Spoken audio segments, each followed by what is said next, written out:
Hey everybody, it's Mike over at Taxes and Bricks. Welcome back to another tax-related video. Today we're going to talk about a pretty common question that I get in one form or another, and that relates to getting ready for tax season because it's the early part of February now, well, mid-February technically, and this is about the time that people, kind of start getting their last tax documents either in the mail or online, and people start to think, well, there's 2 months to the deadline. I should probably start thinking about pulling my taxes together, and how exactly do I do that? And I get a lot of questions from people. Just trying to get ready. I don't know what to grab. I'm not really sure. What are the best strategies? So I wanted to run through my typical response to those kinds of questions. So often I will hear from people that this is a miserable task for them, that they will schedule their dentist appointment and their tax prep appointment on the same day so they can get all the horrible pain of their year out of the way in one day. I don't think that your tax prep should be that painful, and I think if you follow a couple of guidelines, then you can actually get to a really good spot pretty easily. So the first thing that I would suggest to anybody who is trying to get their taxes ready to be prepared, whether that's online using one of the pieces of online software or an actual piece of tax prep software that you buy in a store, or whether you're going to see a professional accountant, or whether you are going to go to one of those storefront retail kind of tax places to get your taxes done. The first place that you should start is with your prior year's return. So if it's 2022 taxes that you're doing now, then my recommendation would be grab a copy of your 2021 returns and just start flipping through it. The main information that you're going to find are going to be on pages 1 and 2 of your 1040. Okay? Start to look at the lines that cover wages, or if you had interest or dividends from investments, capital gains. Maybe you had a business or a rental property. Maybe you draw money out of a pension or a 401k or an IRA. Maybe you collect Social Security. So if you start to look down and you look at what the corresponding words are next to the numbers on your return, it's going to tell you where that income came from. One of the nice things that you could do too is grab all of the documents that you used to prepare your returns from the prior year. So looking at your last year's W-2s, your last year's 1099 INT forms, that's interest from a bank account, dividend, DIV statements, if you own stocks or bonds or mutual funds. All of those documents will be what was used to prepare your returns, and that's a really great start because you can look at it and be like, oh, I have a W-2 from Acme Incorporated, but I didn't work there in 2022 at all, so I'm not going to have a W-2 from there. Oh yeah, I worked there for the rest of 2022 as well as 2021. I'm going to have a W-2 from there.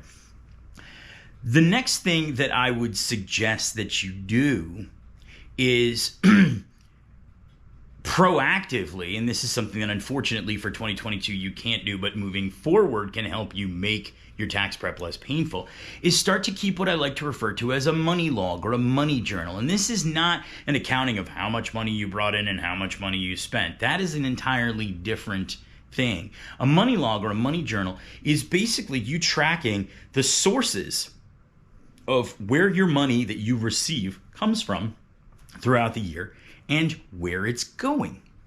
Okay, what do I mean? Well, just grab a pad of paper and maybe write the word January 2023 across the top, and then you can start to kind of throughout the month say, oh, I'm getting paid from my normal job at Acme Incorporated. So Acme Incorporated is going to be on your journal. Oh, I have a bank account and it pays me 5 cents in interest every month, and my bank account is at, the Bank of USA. Okay, great. Bank of USA is going to be in your money journal. I am collecting Social Security now because I'm older, or, whatever. Social Security Administration. Maybe you have a charitable organization that you donate to every month. I donate to the, Foundation for Awesome People. Great. Foundation for Awesome People is going to be on there as well. And if you do that every month, then it's a lot easier at the end of the year to grab sort of those 12 sheets of paper and go through and say, I need a tax document from this particular organization because I received my pay from them, or I should have something from Social Security. Where's my statement from the Bank of America, USA, whatever it is, for my interest income that I got all these months?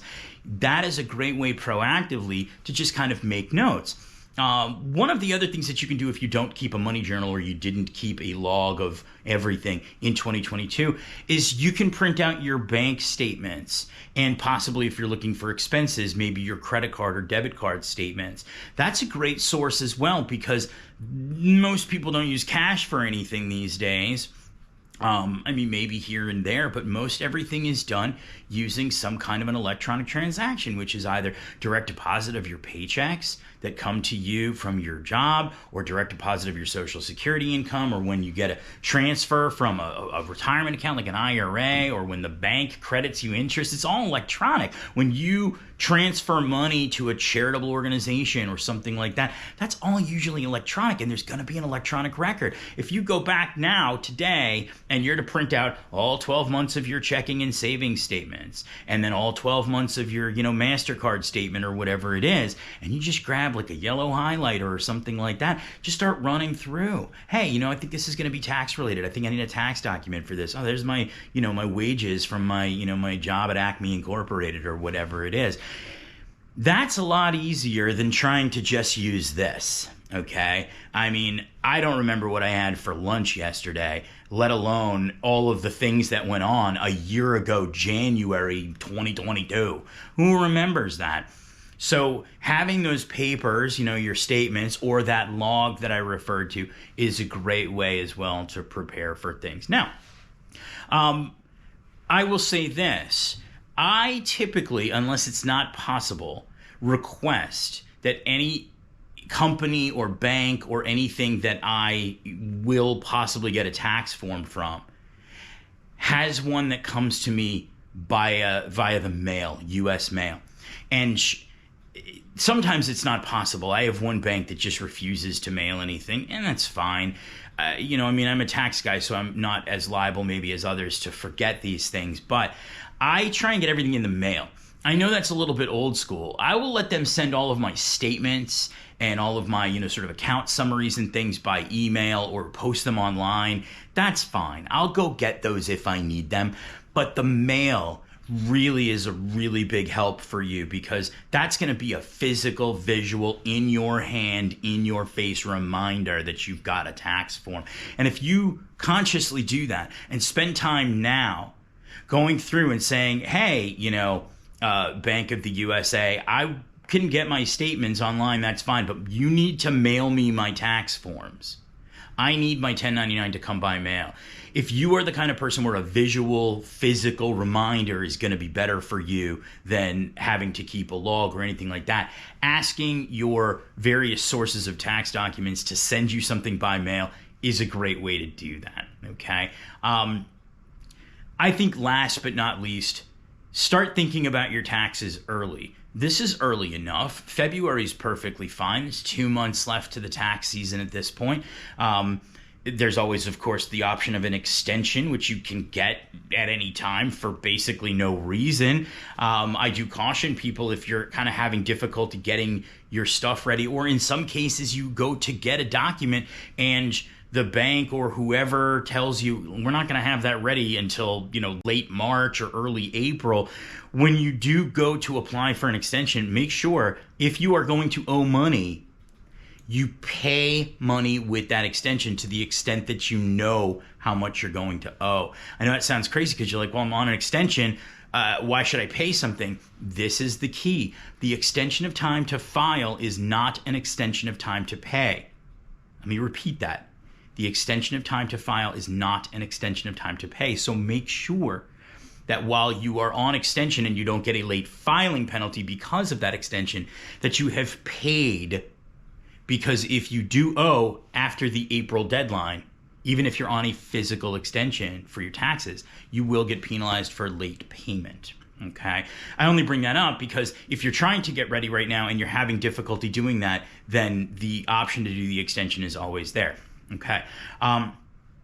One last final point. If you have been working with a professional accounting firm or even one of those storefronts.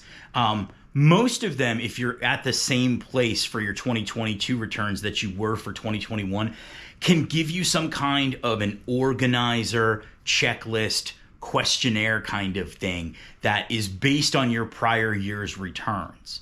Okay? Ask for that. It's available. I don't know any of my colleagues or any large-scale storefront that can't give you something like that, okay? If they can't, well, you're going to have to revert back to some of my strategies from the beginning of this video. But that's a great tool. That's a great tool. I send those out bajillions of times to people. Anybody who books an appointment with me where I did their taxes the prior year, we automatically send them that. And ours includes a very long, extensive update questionnaire, mostly yes or no questions like, did you have a job that withheld taxes during 2022? Yes or no. If it says yes, I then follow up with a question that says, how many jobs did you have during 2022 that withheld taxes? Why am I asking that? Well, I'm asking that to not only jog somebody's memory, but then for me, I want to look at it and say, if you said yes to question number 1, and then you said you had 3 jobs, I should have 3 W-2s in front of me. So I'm helping you get ready. And even if you give me, say, 2 of those 3, I'm going to then say to you, well, hang on, I'm missing 1 here because you said you had 3. So those update questionnaires are great. Don't skip them if you're given one, okay? Not for just the getting ready reasons, but also you don't answer those questions and your returns could be missing something critical. Deduction-wise, tax savings-wise. I mean, that's the incentive for me anyway. So anyway, that is just getting ready, 101 for tax prep season. We're in it now. I mean, we've got, hundreds of returns going out the door and coming in the door and whatever it is. So, we're in it. You may be just getting started right now. And so if you are, I hope you found this video helpful and, educational. And if you like this kind of content, you want to keep seeing more of this kind of content, make sure you hit that subscribe button. Share my content with your friends, whether it's the tax stuff that you find interesting and educational or the Lego that you find entertaining. I'm just here to kind of relay information and kind of create a little levity in the world. So please like, subscribe, share my content with your friends. I think last count, we're up to about 208 or 209 subscribers, which is insane. I have one Lego video that went over 1,200 views, which kind of blows my mind and also scares me a little bit, but in a good way. So that is fantastic. I think things are taking off here and I'm really excited about it. So let's keep that momentum going. Again, like, subscribe, and have a great day.